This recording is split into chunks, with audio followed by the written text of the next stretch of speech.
So I know that you were mentioning four reasons or sources of insecurity, four things that are behind insecurity in Nigeria, and then you were also talking about the five things that you would do. Did you go over all of them?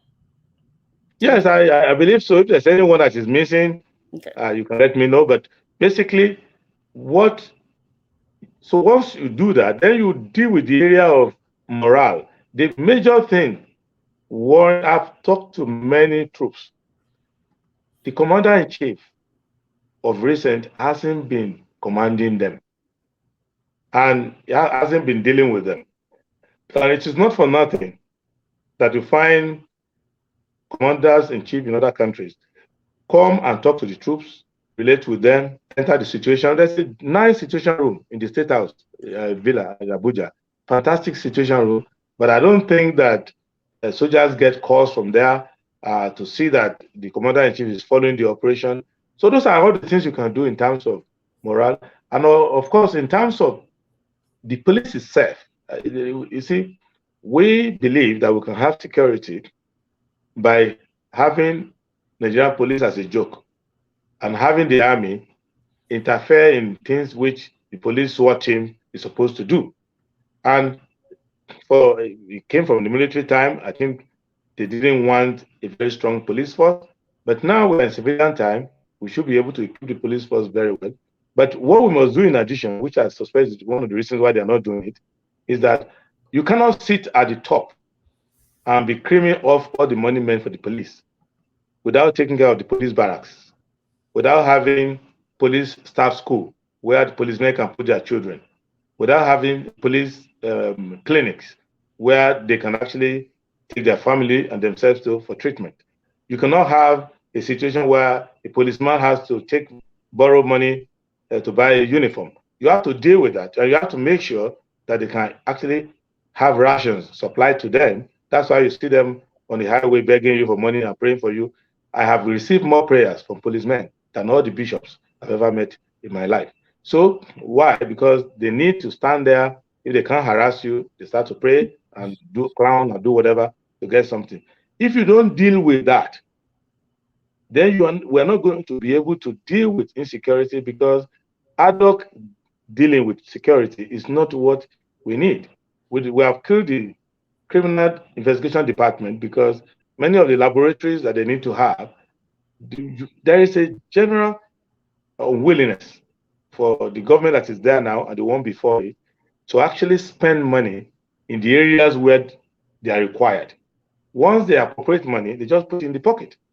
Because to spend this money on little things, police buying reagent, testing kits, God forbid, if you have a fingerprint situation, you cannot, in a whole state, you may not have police being able to do analysis of fingerprint.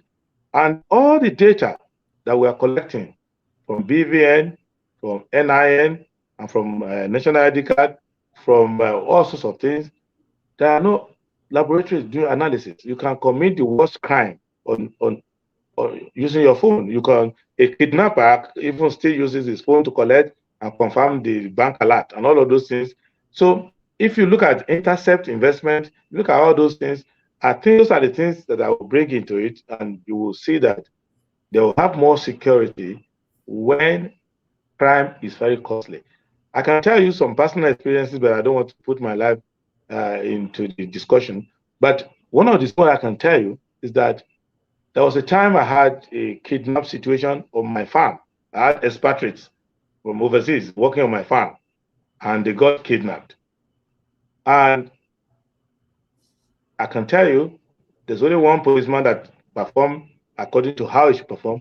But I saw the others, and I realized that they didn't even know the meaning of the situation. They were treating the case of the kidnap of these expatriates as if I was complaining to them that somebody stole my yam on the farm.